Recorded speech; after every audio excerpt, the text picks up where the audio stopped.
تو پھر خود حساب لگا لیں کہ پاکستان تحریک انصاف کیا کرنے جا رہی ہے. کیونکہ پچھلی ویڈیو میں میں نے بتایا تھا کہ سہیل افریدی صاحب نے جو پیغام جاری کیا اس کے اندر ایک واضح پیغام ہے اور ایک خفیہ پیغام ہے. اس خفیہ پیغام کے اندر انہوں نے کہہ دیا ہے کہ جو ہدایات جاری کی گئی ہیں ان کے مطابق رہنا ہے. جہاں جہاں پہ ورکرز بیٹھے ہوئے ہیں روڈز پر ان کی سپورٹ کے لیے مزید ورکرز پہنچے. اب پانی سر سے گزر چکا ہے کیونکہ خیبر پختونخوا ہاؤس کے باہر پولیس نے اس وقت میڈیا کے سارے جتنے بھی رپورٹرز تھے، صحافی تھے، ان کو جانے سے روک دیا گیا. اور دھمکی کیا لگائی ہے وہ سن لیجئے. پولیس نے میڈیا کو خیبر پختونخوا ہاؤس کی طرف جانے سے روک دیا ہے. ڈی آئی جی آپریشن جواد طارق صاحب نے میڈیا پرسنز کو روک دیا. کوئی صحافی کسی کو انٹرویو نہیں کر سکتا. اگر کسی صحافی نے انٹرویو کی کوشش کی تو کیمرہ چھین لیا جائے گا. ڈی آئی جی آپریشن جواد طارق کی اہلکاروں کو ہدایت. یہ زیادہ راؤ صاحب ہیں اے بی این نیوز کی رپورٹر، انہوں نے ٹویٹ کیا یعنی اب ان کی بات چیت پر بھی پابندی ہے. پہلے ان کا محاصرہ کیا گیا، ان کا راستہ روک دیا گیا ہے، ان کو ایک ہاؤس میں بند کر دیا گیا ہے. پارلیمنٹیرینز کو پارلیمنٹ ہاؤس میں قید کیا گیا ہے.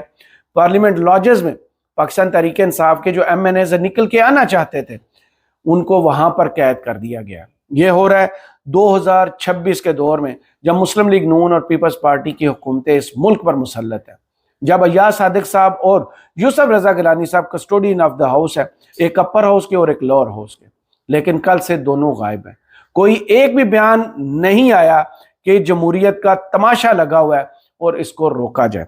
ان سارے معاملات کے درمیان مسلم لیگ نون میں دو رائے پائی جاتی ہیں. کچھ لوگوں میں ابھی بھی انسانیت والی خوبیاں ہیں.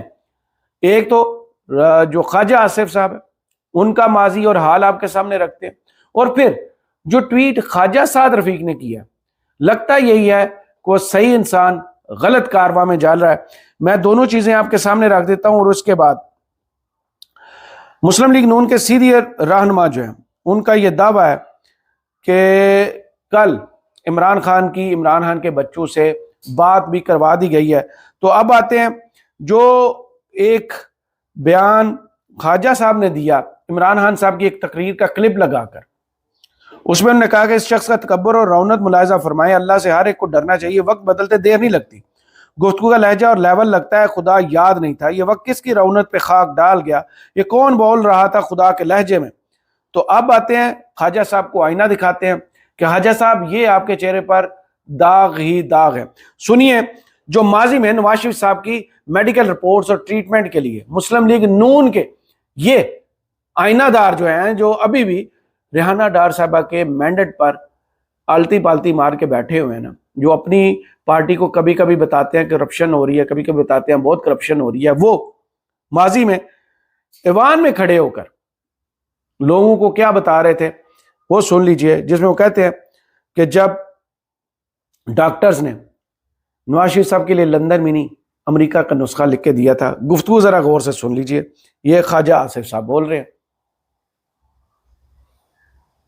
میرے سامنے ڈاکٹرز نے اس کو کہا کہ ہم نے جتنا علاج ہم کر سکتے تھے ہم نے کیا ہے، ہم کیپیبلٹی ہے، ہم میں یہ اہلیت ہے کہ ہم آپ کا علاج کر سکتے ہیں، لیکن اس کے لیے نہ وہ ٹیکنالوجی ہمارے پاس ہے، نہ وہ ویر ودال ہمارے پاس ہے، نہ وہ ہمارے پاس ماحول ہمارے پاس ہے جس میں ہم وہ علاج کر سکیں. میرے سامنے انہوں نے کہا کہ آپ لندن میں علاج کرانا چاہتے ہیں، لندن کرا لیں کہ ہم چاہتے ہیں. ڈاکٹرز نے کہا، یہاں پاکستانی ڈاکٹرز نے، سرکاری ڈاکٹر نے کہا کہ آپ بوسٹن میں جا کے بوسٹن امریکہ میس جنرل ہاسپٹل میں کرائیں، وہاں پہ ایک چھت کے نیچے آپ کی تمام بیماریوں کا علاج ہو سکے گا. آپ کو ملٹیپل ایلمنٹس ہیں، آپ پلیز کہیں ایسے اسپتال میں جائیں جہاں پہ آپ کی تمام ڈائبٹیز ہیں، آپ کی ہارٹ کی کنڈیشن ہے. نواز شریف صاحب کی بیماریوں کی ایک لمبی فہرست تھی، لیکن کسی کی بھی بیماری کا مذاق نہیں اڑانا چاہیے. اور جیل جو ہے بیماری ضرور دیتی ہے، یہ ایک لازمی شرط ہے، کیونکہ عمران خان کو اب 2-2.5 سال جیل میں ہو چکے. ان کے ساتھ کیا سلوک کیا جاتا ہے، کیسی خوراک دی جاتی ہے، کیسے ان کے میڈیکل چیک اپس ہوتے ہیں، اس پر سوالیہ نشان موجود ہے. اب اسی جماعت کے اندر جب یہ خواجہ صاحب جیسے لوگ، خواجہ آصف صاحب سے لوگ اس سیاست جماعت میں موجود ہیں، تو وہیں پر خواجہ سعد رفیق جیسے لوگ بھی اسی جماعت میں موجود ہیں جو عمران خان کی صحت کے حوالے سے ٹویٹ کرتے ہیں. کہتے ہیں ہر جیل سخت ہو یا نرم اپنے قیدی کو ایک بیماری کا تحفہ ضرور دیتی ہے. یہ جگ بیتی بھی ہے اور آپ بیتی بھی. عمران خان صاحب کی ایک آنکھ اور بینائی کے متاثر ہونے کی خبریں تواتر سے آ رہی ہیں. یہ پریشان کن ہے. فوری اور مؤثر علاج ہر انسان کا بنیادی حق ہے. میرے نزدیک مریض اگر قیدی ہو اور آپ کا سیاسی مخالف بھی ہو تو اس کے حقوق کی حفاظت کرنا زیادہ اہم ہو جاتا ہے. اصولاً عمران خان کے اہل خانہ یا پارٹی کو سپریم کورٹ تک جانے کی ضرورت ہی نہیں پڑنا چاہیے تھی.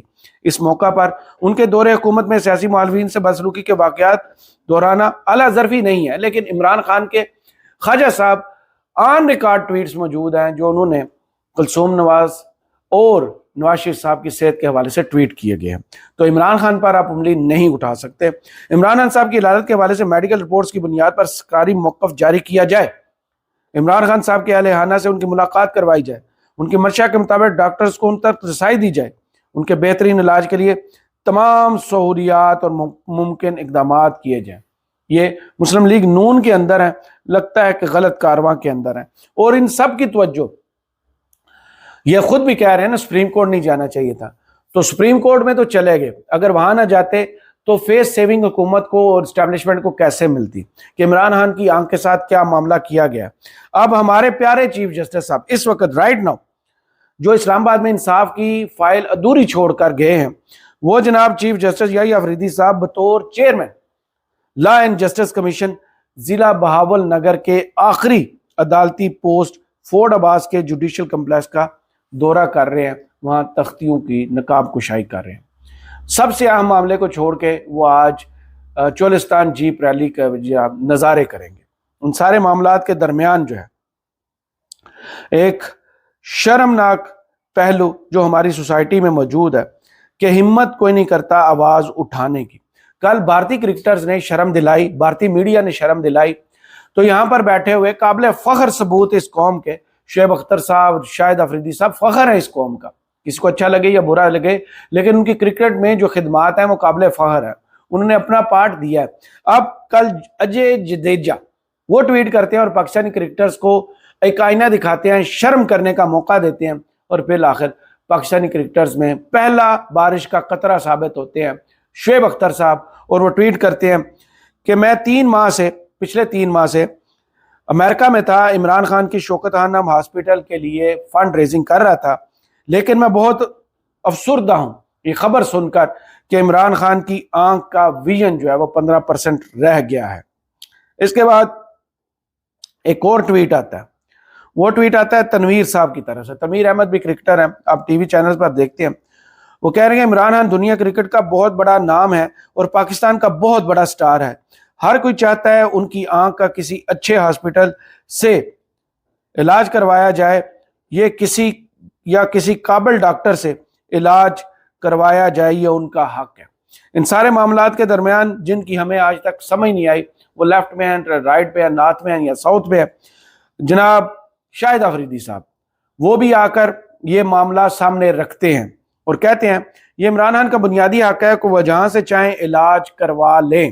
یہ ان کی گفتگو سن لیجئے جو انہوں نے کی. آپ کے جو بحرین کا ٹرپ چل رہا ہے، ہم نے کل دیکھا کہ آپ کی شیخ ناصر بحرین کے جو پرنس ہیں ان کے ساتھ بھی میٹنگ ہوئی، تو کیسا لگا آپ کو اور کیسی تھی میٹنگ آپ کی؟ بحرین پہلے بھی آ چکا ہوں، یہ میرا 3rd ٹرپ ہے اور یہاں پہ کل شیخ ناصر صاحب سے ملاقات ہوئی، بہت زبردست، بڑے انرجیٹک. کرکٹ پہ بھی بات ہوئی ان سے، کرکٹ کو آگے ساری کمیونٹیز ہماری یہاں پہ ہیں جو کرکٹ بہت زیادہ پسند کرتے ہیں، تو ان کا جو ویژن ہے وہ یہی ہے کہ کرکٹ پہ بھی یہ بہت زیادہ فوکس کرنے کا پلان ہے انشاءاللہ. اچھا ڈالے، ایک آخری سوال، عمران خان کی صحت کو لے کے آج کل میڈیا میں بہت ساری باتیں ہو رہی ہیں، آپ اس کے بارے میں کیا کہیں گے؟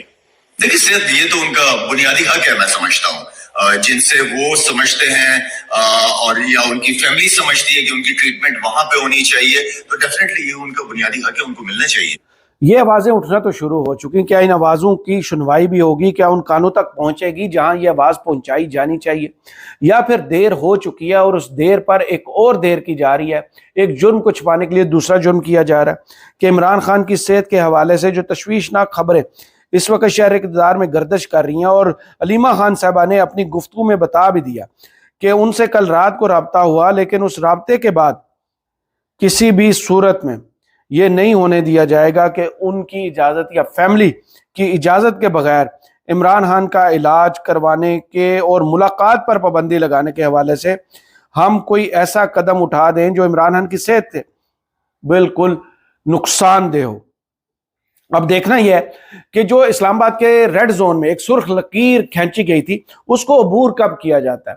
کیا یہ پارلیمنٹیرین رات گئے تک اسی طرح محصور رہیں گے، بھوکے پیاسے بیٹھے رہیں گے، یا پھر اس سرخ لکیر کو عبور کر کے جو پیشن گوئی سہیل افریدی صاحب کے بارے میں کی گئی تھی کہ وہ آئیں گے تو انقلاب لائیں گے، وہ آئیں گے تو عمران خان کو رہا کروائیں گے، وہ آئیں گے تو لوگوں کا مومنٹم بنائیں گے، وہ آئیں گے تو لوگوں کو سڑکوں پر لائیں گے، یا وہ آئیں گے تو طاقتوروں کے ساتھ بیٹھ کر پاکستان تحریک انصاف اور اسٹیبلشمنٹ کے درمیان جو سرخ لکیر کھینچی گئی ہے اس کو مٹھائیں گے؟ اب اس پیش گوئی کے پورا ہونے کا کیا وقت آ گیا ہے، یا پھر اس بڑی پیش گوئی کے حوالے سے جو ان کے متعلق کی گئی تھی کہ وہ آئیں گے تو پھر واپس نہیں جائیں گے، کیونکہ انہوں نے خود کہا تھا کہ میں اسلام آباد آیا تو پھر واپس نہیں جاؤں گا، اپنے آپ کو ڈی چوک میں ہتھ کڑی لگا دوں گا، تو کنٹینر انہوں نے دکھا دیا ہے، تو کنٹینر کو وہ گیئر میں کب ڈالتے ہیں، اس کو حرکت میں کب لاتے ہیں، یا پھر طاقتوروں کے ساتھ ٹیبل پر بیٹھ کر عمران خان صاحب کے حوالے سے کیا سلوشن نکالتے ہیں، یہ تو آنے والا وقت بتائے گا۔ لیکن ان ساری صورتحال کے اندر جو غیر معمولی صورتحال اس وقت پاکستان میں پیدا ہو چکی ہے، حکومت مشکل میں کھڑی نظر آ رہی ہے، کیونکہ حکومت کے پاس جب خواجہ آصف اور خواجہ سعد جیسے لوگ موجود ہیں، کچھ عقل مند بھی موجود ہیں، جن کو پتہ ہے کہ اگر عمران خان باہر آ گیا، جو ماضی میں بیانات دیتے رہے کہ اگر عمران خان جیل سے باہر آ گیا تو پھر وہ جیل میں ہوں گے، اور اگر ایسا ہی سلوک ان کے ساتھ کیا گیا تو نہ گھر سے کھانا آئے گا، نہ لان چیئر آئیں گی، نہ اے سی لگیں گے، نہ وہ فون تکیے کے نیچے رکھے پکڑے جائیں گے، اور نہ ہی ملاقاتیوں کے لیے لمبی لمبی قطاریں جو انتظار میں رہتی تھی کہ نواز شریف صاحب کے ڈرائنگ روم میں جگہ کم پڑ گئی ہے، جو انہیں کوٹ لکھپت جیل میں دیا گیا تھا۔ اب دیکھتے ہیں حکومت اس مشکل سے کیسے بچ نکلتی ہے، کیونکہ ایک رابطہ بیرسٹر گوہر صاحب کا ہوا ہے، اور اس رابطے کے بعد بالکل خاموشی ہے، کیونکہ شہر اقتدار میں جو کان ہے وہ سننے سے قاصر ہیں، جو آنکھیں ہیں وہ دیکھنی سواری، اور جو زبانیں ہیں وہ بند پڑی ہیں۔ لگتا یہی ہے حکومت چابی والے کھلونوں کے پاس ہے، جن کی چابی کسی اور کے پاس ہے، اور وہ چابی دینا انہیں بھول گئے ہیں کہ جب تک ان میں چابی نہیں بھری جائے گی، وہ عمران خان کے حوالے سے، انسانی بنیادی حقوق کے حوالے سے، کہ ایک قیدی کے، ایک انسان کے، ایک پاکستانی کے جو حقوق اس آئین کی کتاب میں درج ہیں، انہیں دے نہیں سکتے، کیونکہ ان کو ڈر ہے کہ اگر عمران خان کے لیے انہوں نے آواز اٹھائی تو پھر ان سے کرسی جو ہے وہ چھین لی جائے گی۔ شہر اقتدار میں پل پل بدلتی صورتحال اور پنڈی سے آنے والے خبروں پر نظر رکھے ہوئے ہیں، آپ کو اپڈیٹ کرتے رہیں گے۔ فی الحال اس ویڈیو سے کرامت مغل کو اجازت دیجیے، اپنی دعاؤں میں یاد رکھیے گا، اور کمنٹس باکس میں ضرور بتائیے گا ویڈیو آپ کو کیسی لگی۔ اللہ حافظ۔